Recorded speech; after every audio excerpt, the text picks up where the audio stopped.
¿Cuántas navidades habré compartido lo mismo? ¿Cuántas navidades habremos contado lo mismo y todo?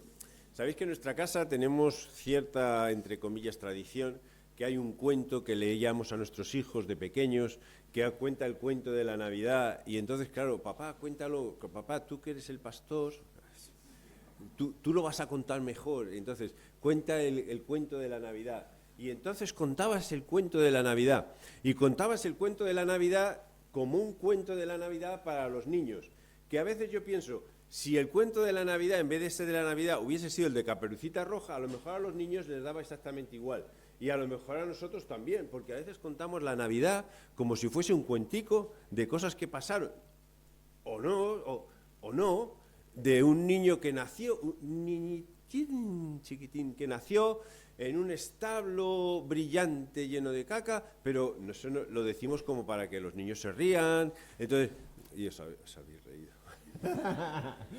Sois como niños. Sois como niños. Entonces, y de repente apareció una estrella, o no, y la estrella guió a unos magos, que son los reyes Melchor, Gaspar y Baltasar, que están por todos los sitios, y voy a mirar si hay algún niño, tápale los oídos, y entonces resulta que aparecen en muchas partes, pero vienen y te tocan la mano y están mirando que te portes bien. Entonces les cuentas el cuento de la Navidad. Y María, y José, y María perfecta, porque en el libro que nosotros tenemos, María está perfecta. O sea, nada que ver con la película, si viniste a verlo, no tiene nada que ver, eso se han equivocado. Es perfecta, peinada, limpiada, planchada. José lo mismo con su palito, mirando, quieto, sonriente. ¿Qué ha pasado? Y luego vienen los pastorcitos con sus ovejitas. ¿Cómo son las ovejitas? Blancas, parece que las han metido en la lavadora, todo tiernitas y todo eso, que yo no sé si tú has visto alguna vez en tu vida una oveja así, ni siquiera de exposición. Yo no he visto animal más cochino que una... Pero bueno, estas no.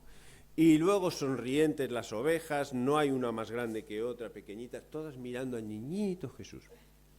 Y entonces, ¡pum!, cerramos la Navidad, el cuento de la Navidad, y ya está. Gracias, papá, ya nos has contado un cuento de la Navidad. Una sobrina mía, que yo sé que no cree en nada, o sea, que no cree en nada, una Navidad en familia nos hizo un espectáculo de Navidad, de lo que le habían enseñado en el colegio de Navidad.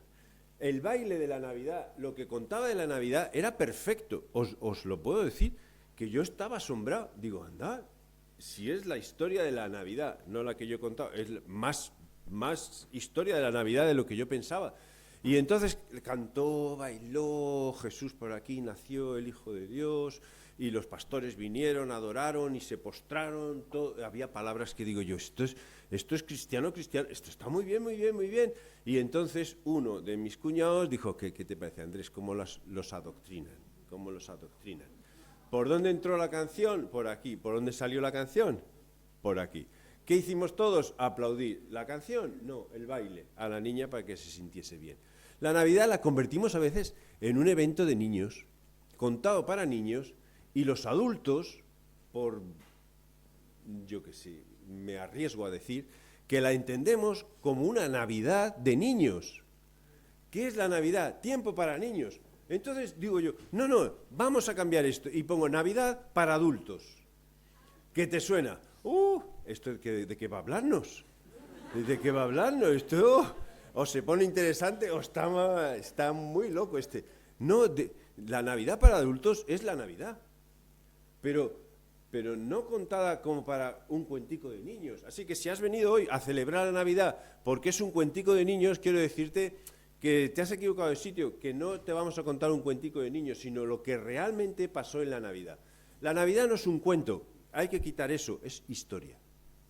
La Navidad no es que quizás un ángel apareció, no, es que un ángel apareció. La Navidad no es que siempre nos reímos de esto, que la Virgen María concibió del Espíritu Santo a Jesús. Todo sí, ja, ni jeje, que fue así, fue historia, que no te lo crees. Claro, pero es que José tampoco se lo creía. Y a José se le apareció un ángel y le dijo, es verdad lo que te está diciendo María. Apariciones celestiales. En la Navidad el cielo y la tierra se movieron. Y el domingo pasado usamos una palabra que es que cuando Jesús nació, Herodes y toda Jerusalén se turbó, se movió, se ajetreó. El mundo entero no, era muy pronto, evidentemente. Pero después, ¿qué ha pasado? El mundo entero se ha turbado. El cristianismo no quedó en Jerusalén, el cristianismo se extendió por todos sitios. El cristianismo no quedó en Belén, en un pesebre, se extendió por todos los sitios y se extiende por todos los sitios. La Navidad no son eventos inventados, sino que es historia real de personas que vivieron y vieron lo que nos escribieron. Cambia eso las cosas para mí totalmente, totalmente. Porque a veces nos pasa con la Navidad como nos puede pasar con hechos de la Biblia, cuando cruzan el Mar Rojo el pueblo de Israel. Entonces, otra historia para los niños. ¿Cómo que para los niños? Si es que Dios se manifestó allí. Dios permitió que su pueblo fuese libre de Egipto cruzando el Mar Rojo. Mar Muerto, Mar Rojo, Mar Rojo, el Mar Rojo. El Mar Rojo. Bueno, luego la pesca milagrosa. Otro, no serían tanto, cogerían 4 pececitos o algo así. No. Esto fue una pesca que no podían ninguno de los pescadores. Y cuando lo narran pescadores. Entonces, son eventos que contamos a los niños, que leemos como niños, que eso es real, es real.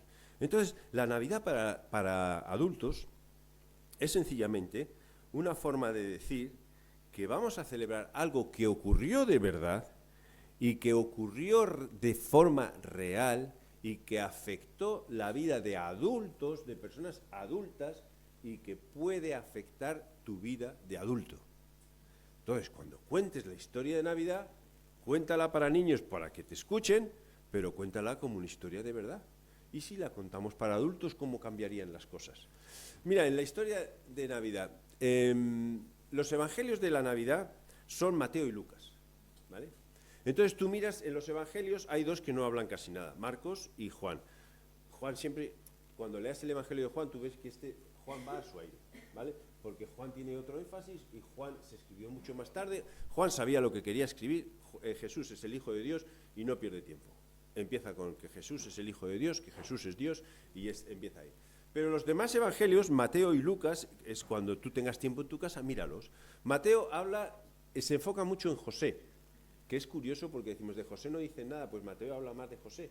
Y Lucas habla un poco más de María. Lucas habló con María y María le contó cosas. Y entonces Mateo es un machistón, porque se está enfocando en José. No, Mateo quería escribir al pueblo judío. Y para los judíos, los hombres eran importantes. Entonces Mateo sabía a quién iban a escuchar. Iban a escuchar más a José y lo que le había pasado que a María. Pero esto no quiere decir que María no tenga importancia, ni que José tenga más importancia. Quiere decir que Mateo estaba preocupado por su audiencia. ¿A quién escribo? A los judíos. Se cumplieron un montón de profecías en Jesús. Mira, de forma directa más de 300. De forma indirecta hablan hasta de indirectas. Quiere decir que a lo mejor una persona es como una imagen de lo que va a ser Cristo, cosas así. Casi 600. Qué casualidades, ¿eh? Qué cantidad de casualidades que ocurren en la Biblia. Eso está amañado. Eso está. Los libros de la Biblia se escribieron en tiempos muy distintos, por personas muy distintas, y cada uno estaba, voy a decir, a su aire, y de repente lo juntas todo y empiezas a ver coincidencias. Los que están en contra de la Biblia dicen, es que las coincidencias están hechas a propósito. Bueno, muy difícil poner tanta coincidencia a propósito con personas tan distintas, en tiempos tan distintos, en momentos tan distintos. E incluso Isaías, cuando escribía, a veces yo creo que él escribía lo que el Espíritu Santo le mandaba, pero como entender, a lo mejor no entendía todo. Y de repente en Jesús se van cumpliendo cosas. Mateo, que sabía lo que estaba pasando, dice, mira, que en Jesús se están cumpliendo muchas cosas, muchas cosas. La Navidad es el cumplimiento de muchas cosas, escritas mucho tiempo antes.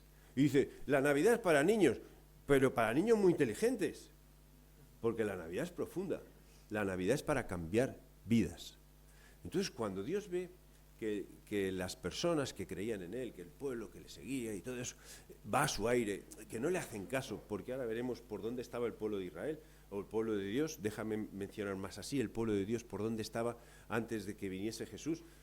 Dios dice, es que esto no hay forma de arreglarlo. Si no voy yo y lo arreglo, no se arregla. ¿Y qué hizo Dios? Vino. ¿Cómo se llamaba Jesús? Porque eso es otra cosa que a veces nosotros no llegamos a creer. Dice, y llamarás, y será llamado Emmanuel, que es Dios con nosotros. Y dice, anda, ¿y por qué le llaman Jesús? Bueno, uno es de carácter profético o de carácter de la personalidad, de que quién iba a ser Dios con nosotros, Jesús. Y otros le dice, le llamarán Jesús porque salvará a su pueblo. Jesús significa Jehová salva, Dios salva. Entonces, ¿eso es casualidad? ¿Cómo se tenía que haber llamado Jesús? Se tenía que haber llamado José, para hacer las cosas bien, ¿vale? Que le pasó un poco lo mismo a Zacarías. ¿Cómo se tenía que haber llamado Juan? Zacarías. No. Esto tiene que notarse que es de Dios y las cosas son como Dios quiere. Entonces tenemos a un Jesús que no es un niño cualquiera, sino que es el Salvador del mundo, que está allí. Mira qué salto, y dices, esto no aparece en los relatos de la Natividad. Vino al mundo el alquimista. Y digo, es que esto... Me río porque... Hablando con un amigo, ¿vale? Que ahora está con una enfermedad y todo, entonces le llamo. Él afirma no ser creyente. Digo afirma no ser creyente porque yo cada vez creo menos en que uno no es creyente. Digo esto, bueno, está bien, acepta, no es creyente. Y tiene una enfermedad, parece que la cosa se complica y va y me suelta. Andrés, al fin y al cabo somos química. ¿Vale? Esa frase es la segunda vez que la escucho. La primera fue de una profesora de química de mi hija, Marta, que no sé por qué hablé yo con ella, algo haría Marta en la clase. Ya se copió o aprobó un examen. ¿Tu hija ha aprobado esto? Algo pasaría ahí, alguna cosa diría esta mujer que cada vez que se metían con mis hijos iba como un león, pobres profesores. Entonces me dijo, somos química. No supe responder nada. Somos química, porque en el fondo, pues, oye, pues somos química, ¿qué voy a hacer si somos química? Y ahora voy a meterme por berenjenales que no quiero. Somos química. Entonces, cuando te falta algún elemento químico, el cuerpo falla. Entonces tú pones ese elemento químico y el cuerpo reacciona. Somos química. Entonces mi amigo decía, es que somos química, pero yo ya pensé una respuesta hace tiempo. Y entonces cuando te digan somos química, digo, yo estoy de acuerdo que somos química, pero la clave es ir a buscar al alquimista. Busca al que ha hecho la química. Vale, pues somos química. Pues muy bien, tú eres los elementos de la tabla periódica, todos para ti. ¿Vale? Pero busca al que la ha hecho. O es que la química ha surgido de la nada. Entonces cuando los elementos se descomponen, somos química, me voy a morir. Bueno, pero... hay alguien que ha hecho la química. No quiere decir que no vayas a morirte. ¿Qué diferencia hay entre tener al alquimista o no? Bueno, yo soy química con alquimista, pero entonces quiere decir que tengo un propósito. No soy química que voy a morir o desaparecer sin propósito ni nada. Hay un propósito en mi vida. Cada uno tiene su propósito. Todos tenemos el mismo propósito y luego cada uno tiene su matiz. Nuestro propósito es dar la gloria al alquimista. En la enfermedad, en la dificultad, en la alegría, en la tristeza, en la abundancia, en la escasez, en todo, es una diferencia grandísima. O tengo propósito o no tengo propósito. O tengo a alguien que me ha hecho o no tengo a nadie. Entonces, bueno, que eres química, no solo eres química, sino que eres un pobrecito solo en el mundo, sin sentido en el mundo. ¿Qué vas a hacer, vivir o intentar alargar tu química lo máximo posible? Entonces pensé eso, y luego este versículo. Este es Jesús, este versículo es de Jesús. Este niño pequeñín que contamos en Navidad que nació. Dice, porque en él fueron creadas todas las cosas. Es que quiero que pienses en el niño pequeñín, ¿vale? Y ahora en esto. Porque en él fueron creadas todas las cosas, las que hay en los cielos y en la tierra. En los cielos los ángeles que se aparecieron, que cantaron, el ángel Gabriel que anunciaba y los otros el coro que decía, fueron creadas. ¿Quién es quién? Él, es Jesús. Visibles e invisibles, sean tronos, sean dominios, sean principados, sean potestades, Todo fue creado por medio de Él y para Él. Gracias, Marlene. Es que es para explotar. Es así, es para explotar. Porque tú ves la Navidad, tú ves a Jesús, tú ves tu propia vida. Es que, mira, tú has sido creado por ese niño, como que por ese niño, Emmanuel, Jesús, Dios con nosotros, con un propósito. Y el propósito es que eres para Él y de Él. Y de Él. Todo tiene un propósito, todo.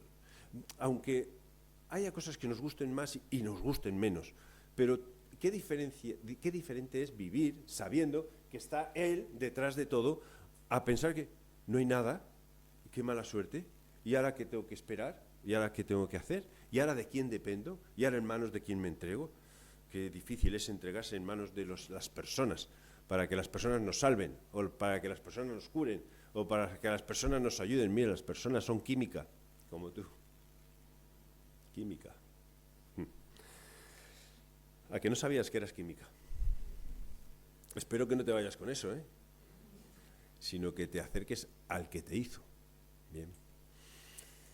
¿Cómo estaba el pueblo de Dios? Mira, cuando vino Jesús, yo hubo una pregunta, digo, ¿pero cómo estaría la situación para aparecer Jesús? Entonces, no está bien hecho lo que he hecho, pero sí, regular, pero voy a explicarlo. Entonces me fui al último libro del Antiguo Testamento, Malaquías.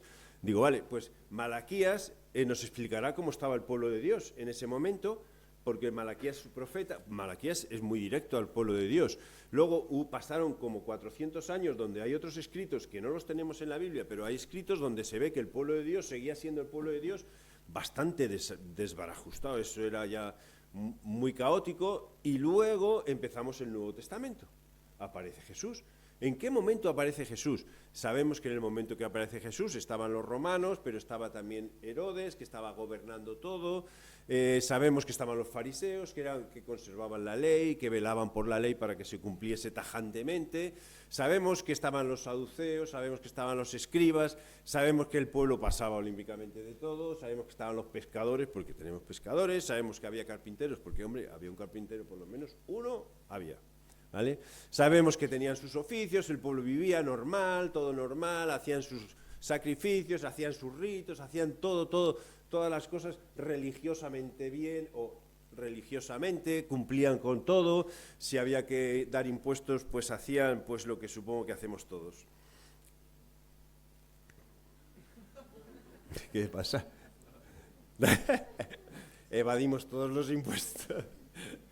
No. Pagamos los impuestos. Entonces, todo era así, toda una vida normal, o no tan normal. Entonces leo Malaquías. Oye, Malaquías, digo, es verdad que el pueblo, qué desastre de pueblo. Porque en Malaquías tienes todos esos versículos, los tienes en la hoja de estudio. Si no lo tienes hoja de estudio, yo te paso todos estos versículos. Malaquías tiene muy pocos capítulos, lo puedes leer desde el principio, pero Malaquías está escribiendo al pueblo de Dios y le dice, mira, el pueblo de Dios no solo ha dado la espalda a Dios, sino que está jugando con Dios. Los sacrificios que entregan son sacrificios cualesquiera. El pueblo de Dios llega a decir a Dios, mira, tú amas más a los que no creen en ti que a nosotros, porque a los malos, entre comillas, les va muy bien. Yo que pues, soy malo, yo no quiero saber nada de Dios. Eso es lo que está diciendo Malaquías. Malaquías dice que el pueblo de Dios robaba a Dios porque no entregaba sus diezmos y ofrendas, porque pasaba olímpicamente del templo, pasaba olímpicamente de los levitas, pasaba olímpicamente de todo lo que tenía que ver con el aspecto sacerdotal. Cada uno vivía a su aire. Dice que los maridos eran infieles a las mujeres, abiertamente, sin ningún problema. Claro, las otras culturas eran así, pues ellos también, ¿por qué no van a ser así?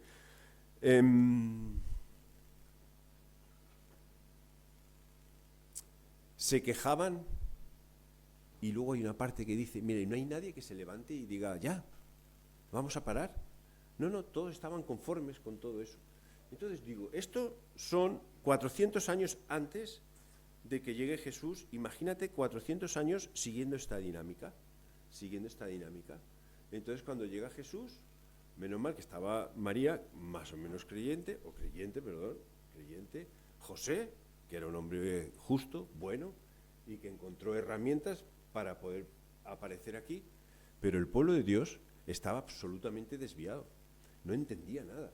Había convertido la relación con Dios en una religión estática y encima mal llevada, porque la parte de entregar sacrificios que no eran puros, eso es muy grande, eso es muy gordo.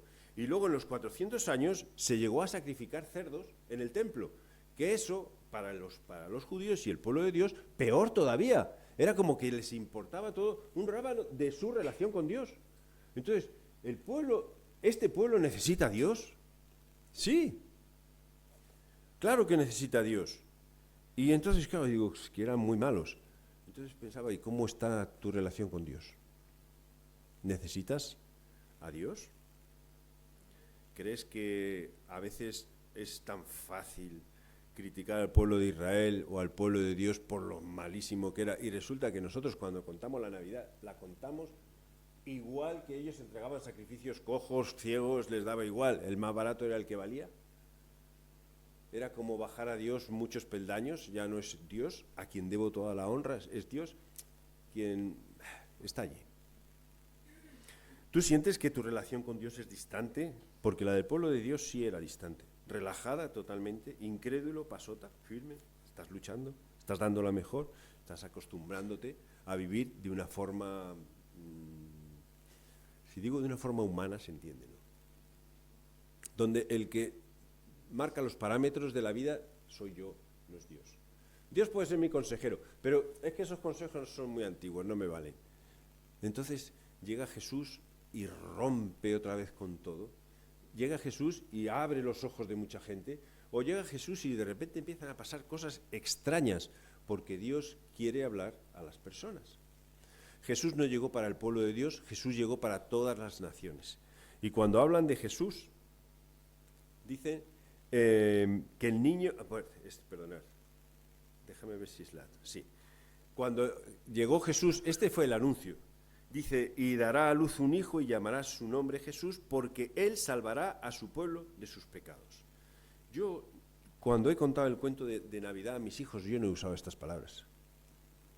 Estas como que las he omitido, pero porque no quiero que se sientan mal cuando eran pequeños. Luego salvará de sus pecados. Pecado suena muy mal, vamos a quitarla. Entonces esta parte la saltamos. Si saltamos esta parte, estamos contando la Navidad. No digo para niños porque tampoco es para ellos así. Estamos contando nuestra Navidad. Y nació un niño. Y ya está. Y todos están felices y comieron perdices. No, es que Jesús vino con el propósito de salvar a su pueblo de nuestros pecados. Y en Lucas también nos dice, pero el ángel le dijo, no temas porque aquí os doy buenas nuevas de gran gozo, que será para todo el pueblo, que os ha nacido hoy en la ciudad de David un Salvador, que es Cristo el Señor. Un Salvador, ¿vale? No un iniciador de una religión, no alguien para que podamos cantar canciones, un Salvador. ¿Y de qué nos salva Jesús? De nuestros pecados. ¿Y de qué nos salva Jesús? De nosotros mismos. ¿Y de qué nos salva Jesús? De lo que estamos arrastrando erróneamente de una religión vacía, falsa y hueca. De una distancia que tenemos con Dios. Jesús vino para acercarnos a Dios. Y eso es la Navidad. Y entonces cuando contemos la historia de la Navidad, que no se nos olvide meter eso, que no se nos olvide poner esas cosas. Resulta que Jesús creció. Entonces, Jesús creció. Y estos versículos siempre me llaman mucho la atención. Lucas 1:80 dice que el niño crecía y se fortalecía en espíritu y estuvo en lugares desiertos hasta el día de su manifestación a Israel. Niño crecía y se fortalecía en espíritu. Y claro, yo pienso, si el niño era Dios, ¿cómo que crecía y se fortalecía en espíritu? Si era Dios. Pero el niño, es que esto es un poco absurdo decirlo, si Jesús hubiese sido niño pequeñín, toda la vida no tiene sentido. Crecía porque era 100% divino, 100% humano. Y crecía, y aquí viene la parte donde sí puede ser normal. Un niño como cualquier niño, Jesús tuvo que aprender a caminar. ¿Lo has pensado? No, Jesús ya saltó del pesebre, ¡pum!, y se puso de pie. Y ya caminó así, con las manos así, que siempre lo tenemos. No, Jesús aprendió a caminar. ¿Y los pañales? ¿Por qué llevaría pañales Jesús? Eso ya lo dejo que lo contestes tú. ¿Vale? En Lucas 2:40 dice, el niño crecía y se fortalecía y se llenaba de sabiduría, y la gracia de Dios era sobre él. Y la gracia de Dios era sobre él. Quien dio esta información a Lucas fue María, porque María, como madre, veía cómo su hijo crecía, que estaba al lado de su hijo, que cuando le daba alguna rabieta, como niño le daría alguna rabieta, digo yo, pues quien estaba allí era María, y quien estaba allí era José. Entonces Jesús creció, y Jesús creció como persona, 100% humano. ¿Jesús creció como Dios? No, Jesús era 100% Dios. ¿Dónde vemos esto? Bueno, no lo he puesto, pero a los 12 años, cuando empezó a hablar con los sacerdotes, los sabios y todo, dice que se quedaban sorprendidos de su sabiduría. Digo, claro, si supieseis con quién estáis hablando, yo creo que levantaríais la mano vosotros y preguntaríais, ¿vale? Pero se quedaban sorprendidos porque Jesús sabía dónde iba. Al principio de su ministerio, Jesús llegó a la sinagoga. Cuando empezó su ministerio, en la sinagoga estaban reunidos todos para su culto, su evento y todo eso. Y de repente el turno de lectura era alterno, pues le tocó a Jesús. Jesús salió, cogió un rollo de la Escritura, casualmente cogió el de Isaías, casualmente uno que hablaba acerca del Mesías, y abrió. Yo me imagino esa escena, todos expectantes. A ver ¿qué va a hacer ahora? Este Jesús no es el del carpintero, no es, a ver, ¿cómo va a contarnos? ¿Qué va a contarnos? Y justo cuando abre la Escritura, el Espíritu del Señor está sobre mí. Claro, si yo lo leo, vosotros, pues sí, el Espíritu de Dios está con todos. Pero si lo lee Jesús, ¿no es un poco distinto? El Espíritu del Señor está sobre mí. ¿Qué vemos en el bautismo de Jesús? La manifestación del Espíritu Santo. ¿Y qué hizo? Se puso sobre Jesús. El Espíritu del Señor está sobre mí. Por cuanto me ha ungido para dar buenas nuevas a los pobres. Me ha enviado a sanar a los quebrantados de corazón, a pregonar libertad a los cautivos, a dar vista a los ciegos, a poner en libertad a los oprimidos, a predicar el año agradable del Señor.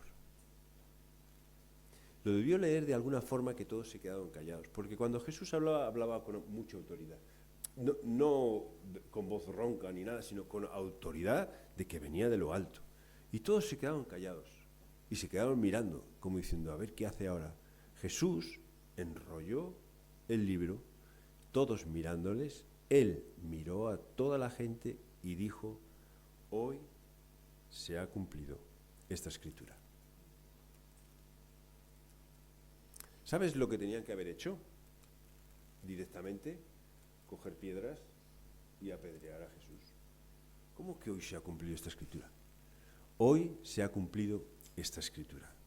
Y yo pregunto, si cuando nosotros celebramos la Navidad y reconocemos que el que ha venido es este Jesús, que creció, que todo, pero que cuando empezó su ministerio leyó estas palabras y dice que ha venido a dar buenas noticias a los pobres. No está hablando de pobres de dinero, está hablando de los pobres de espíritu, de las personas que buscan a Dios. Hoy ha venido a dar buenas noticias. Me ha enviado a sanar quebrantados de corazón, aquellos que están desesperados o que ven que no tienen salida. Me ha enviado a dar me ha enviado a pregonar libertad a los cautivos y a dar vista a los ciegos. No sé. Hoy el Espíritu del Señor está sobre Jesús y he venido para que creas que Dios es real. Que no eres química. O si eres química, hay alguien que te ha hecho. Y con un propósito. Y ese propósito es que tu vida dé toda la gloria a Él. Todo lo mismo, todo lo mismo. Luego cada uno de forma particular tenemos nuestro destino, nuestro sitio, nuestro lugar. Cada uno tenemos nuestra manera, nuestra forma. Todo eso está bien. Pero cuando Jesús leyó esto, es como poner un sello a una Navidad para adultos. No una Navidad donde celebramos que ha nacido un niñito. No, celebramos que ha nacido nuestro Salvador. ¿Y de qué te salva? De tus pecados, de mis pecados. ¿Y de qué te salva? De ti mismo. ¿De qué te salva? Cuando miramos Herodes el domingo pasado, del orgullo de Herodes, quien era el rey de todo y quien tenía absolutamente todo, que va a venir nadie a quitarme el trono. Sí, hay alguien que te está diciendo, quítate tú, que me siento yo, y vas a ver que las cosas funcionan mucho mejor.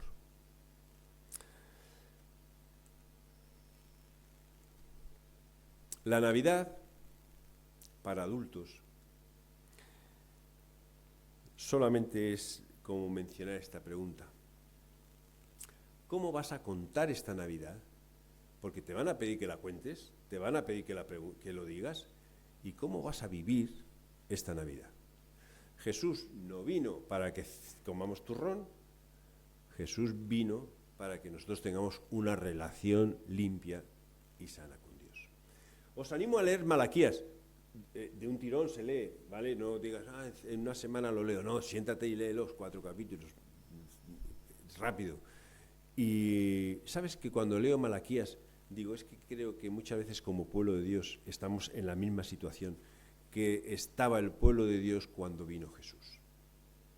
Una relación distante, un Dios distante, dando poco, dando nada, siendo conformistas, adaptados a un estilo de vida que no es el que Dios quiere, dando confianza a Dios, pero no obediencia a Dios, no rindiendo nuestras vidas a Dios, quejándonos porque hay otros que no creen en Dios que les va muy bien. Y les va muy bien significa que tienen mucho dinero, ¿vale? Que tienen mucho dinero y yo ando justo pelado. Bueno, si tienes a Dios, si tienes a Dios. ¿Quieres celebrar la Navidad? Celebramos la Navidad. Entrega tu vida a Jesús. Cree en Jesús. Como arrodíllate delante de Jesús. Pide perdón por tus pecados. Déjate salvar por Jesús. Y vamos a celebrar la Navidad. Y cuando la cuentes, no la cuentes como un cuentico, sino es una historia real que transformó la vida de muchos y que puede transformar tu vida.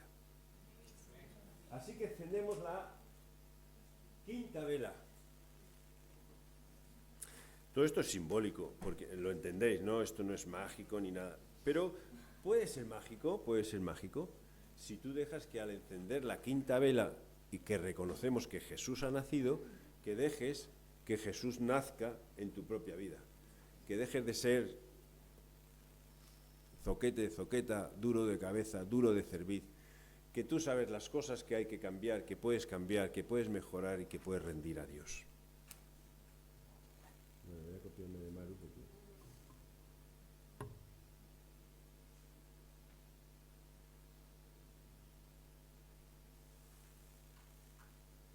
Jesús ha nacido para salvar a su pueblo de sus pecados. Así que, Señor, en esta mañana celebramos que tú has venido al mundo a salvarnos y que tú has venido al mundo para proveer una herramienta perpetua de perdón, no para que nosotros hagamos lo que queramos basados en ese perdón, sino para que disfrutemos de la libertad que no nos provee el pecado, ni nos proveemos nosotros mismos. Tú eres nuestro hacedor y todo está hecho por ti y para ti. Por mucho que nos sorprenda, tú eres el gran Dios. Por mucho que nos sorprenda, tú decidiste encarnarte para que nuestras vidas sean encarriladas hacia lo que realmente necesitamos o para lo que realmente estamos hechos. Señor, te damos gracias por ser un Dios bueno. Te damos gracias por manifestarte, te damos gracias por hablarnos, te damos gracias por estar en nuestras vidas. Te damos gracias por hacer fácil nuestra relación contigo, te damos gracias por ser nuestro amigo, te damos gracias por ser nuestro Dios. Y quiero pedir, Señor, que solamente tu Espíritu Santo, que nos convence de aquello que tenemos que dejar atrás o de rendir y postrar nuestras vidas delante de ti, lo haga con cada uno de nosotros. No es la iglesia de Chamartín, no es la iglesia evangélica, no es la iglesia, es tú. Tú eres nuestro fundamento y sobre ti queremos edificarnos.